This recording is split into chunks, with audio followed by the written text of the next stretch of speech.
This is eCoffee with Experts, where marketers and founders share what's actually working in SEO, AI, and digital growth.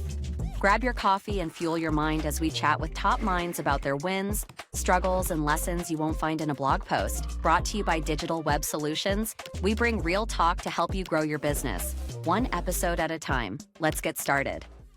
Hey, hi everyone. Welcome to your show, eCoffee with Experts. This is your host, Ranmay here. And today we have Dennis Kelly, who is the CEO at Postalytics with us. Hey, Dennis, how's it going? Hi, Ranmay. Great to see you. And all is well here at Postalytics. Excited to speak with you and the audience. Lovely. Dennis, before we move any forward, why don't you talk us through your journey a bit and also about Postalytics? What are your core offerings, any specific thing that kind of Postalytics does, which the competition doesn't? What is your USP? And then we take it from there. Yeah, that sounds great. Postalytics is a direct mail automation software platform. And when we say direct mail, we mean postal mail, just like in the old days when a lot of mail was being sent out for advertisements. What Postalytics has done is to create a software layer that connects a network of printers, commercial printers around the US and Canada to our cloud-based software, and then to our clients' marketing tech stacks. So HubSpot and Salesforce and ActiveCampaign and Marketo and tools like this, where a lot of the marketing workflows are being stored. And so Postalytics enables a physical offline channel, such as direct mail marketing, to work side by side with email and digital marketing activities being driven out of these core marketing tech platforms. We've been in business since 2017, and we have more than 5,000 customers ranging in all sorts of different sizes. And so we have really evolved quite a bit. The first version of what is now Postalytics was started as a separate company that was attacking the direct mail production process from a little bit different angle. And what we saw was that there was really a problem with the way that direct mail was being created that was holding back the usage of it. And so traditional direct mail is being done the same way it has been since the 1990s, where emails is the primary mode of communication between lots of players. There's no connection to any of the data that is used to drive the rest of the marketing program. And there's very little analytics or understanding of what's happened after you send direct mail. Postalytics was built to solve these problems for marketers, to turn this older marketing channel into a newer digital type of channel that happens to produce a physical piece of marketing content. Lovely, lovely. And before building Postalytics, you had, already seen companies from the inside as a founder, operator, seller, acquirer facing CEO. So this gives you a very different lens from a first-time founder trying to chase a product market fit. So how did your previous exits and operating chapters help you understand, faster when you were building Postalytics? Yeah, great question. And so this is my sixth startup. So I'm an old guy. I've been doing this for a long time. And Come on, you just started, man. so, and some of the lessons and painful arrows that I've absorbed along the way have certainly shaped the way that we have built Postalytics. And so first, what I learned in earlier startups is that it does not make sense to fund the business with investor capital too early. And so what we've been able to do at Postalytics is to bootstrap the company and to bring it to north of 10 million ARR and a profitable business and do that without raising investor capital. Right.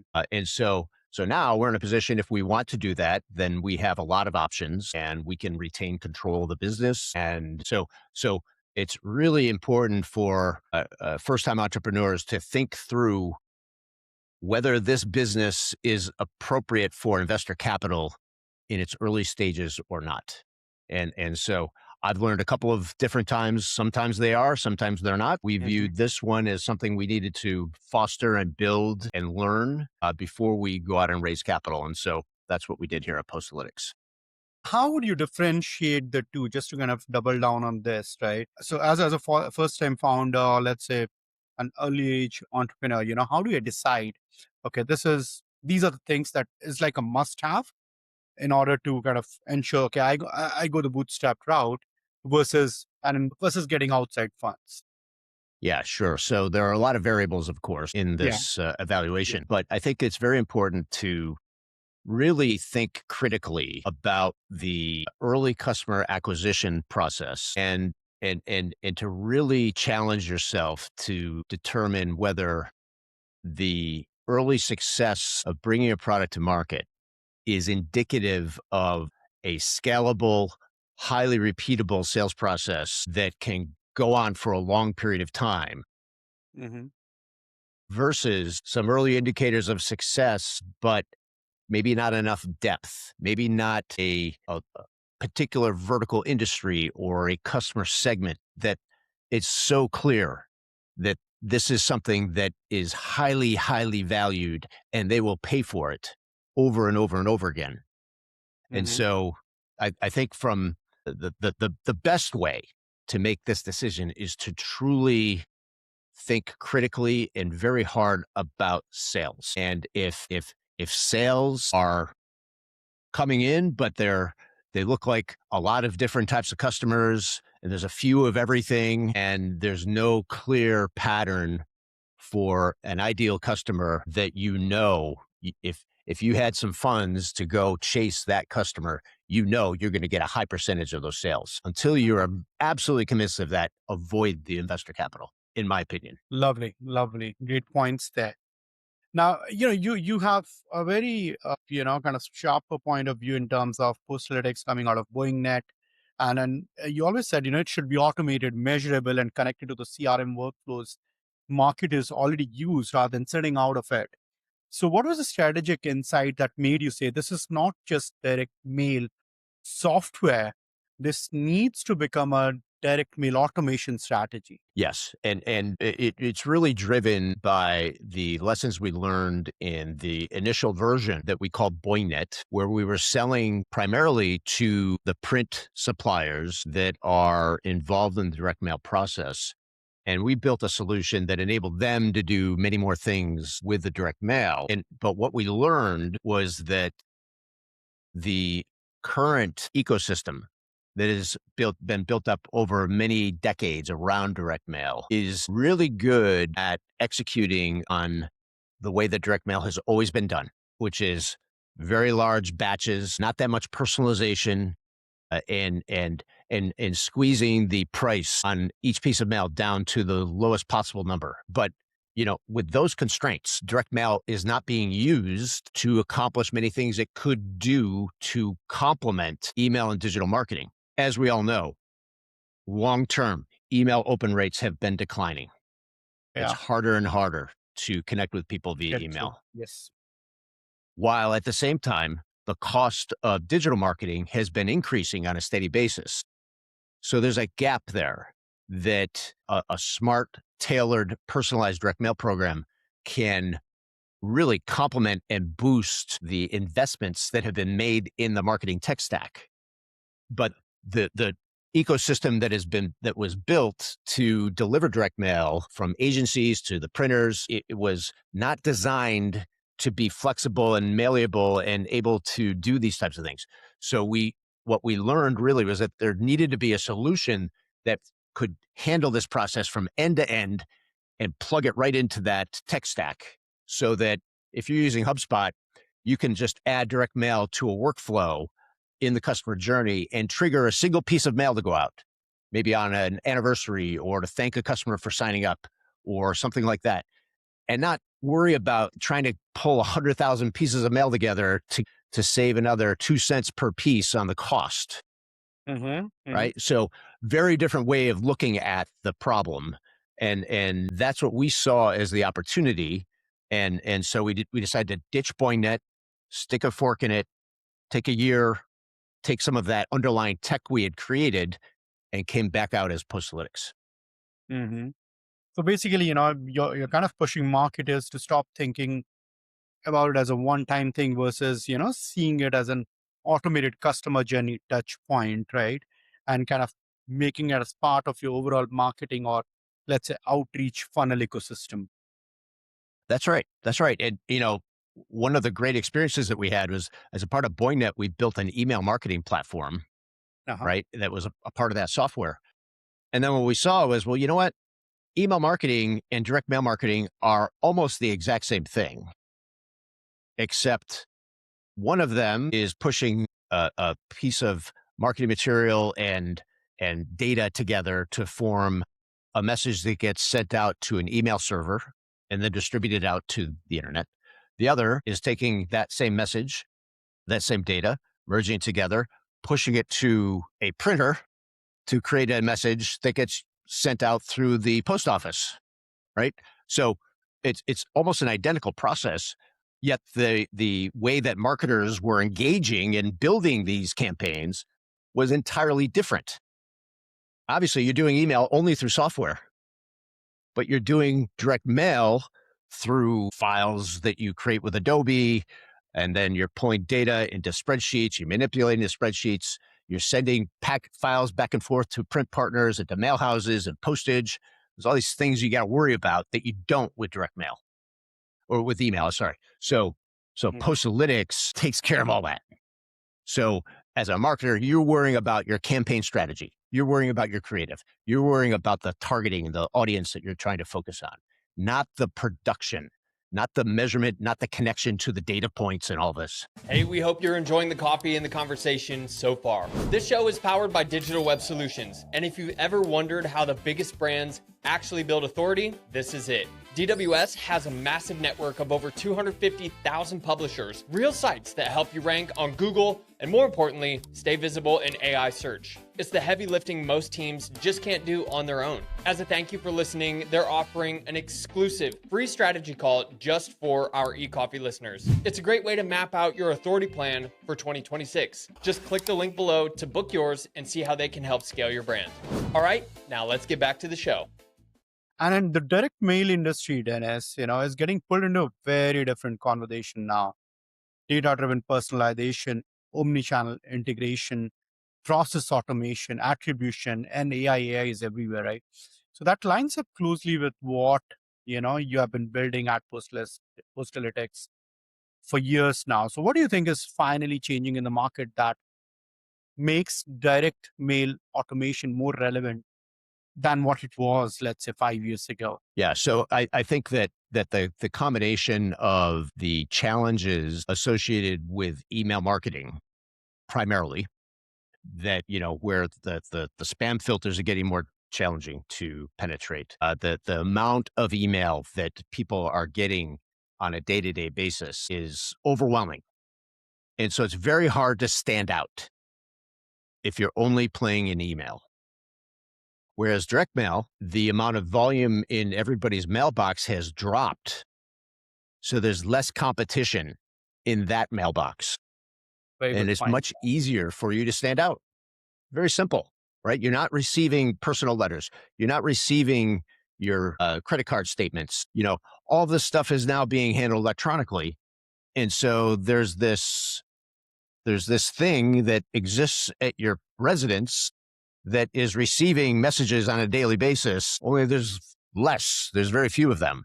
And so, I think everybody's sort of waking up to that idea that you need to merge digital marketing with physical marketing. Yeah, And direct mail is an addressable, measurable way to do this. And all that plays into our strategy.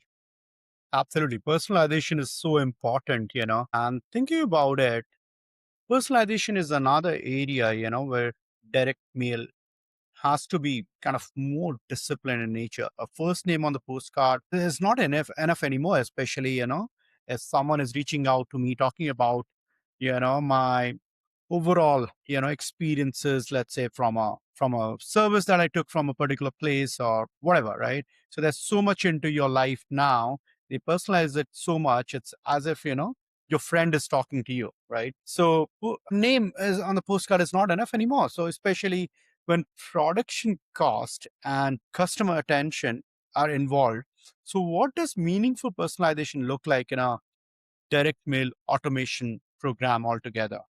Yeah, that's a great question. And there are several aspects to this. I would say number one is that direct mail, because when it is a software-based process in direct mail automation, it Hmm. can be a part of the customer journey that is being developed within the marketing tech stack. And so rather than, thinking about sending out 50,000 letters with hello first name to Yeah. everybody in a database. Instead, we can send out 15 letters today through software with no human interaction. And those letters can be targeted to customers, let's say, who are 3 months away from their renewal.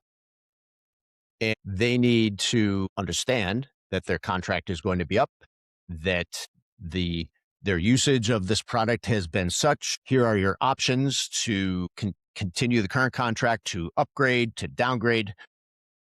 And all of that can be data driven and personalized instead of just hey, your contract is going to be up, run me.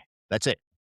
So, so really, it's about delivering very specific data driven personalization to people at the right time in Yeah. the life cycle, not at the time that you happen to pull enough together to get a big batch because that's what your printer wants, or that's the way that the post office has established a way to lower your postage costs. So it's a very Yes. different way of thinking.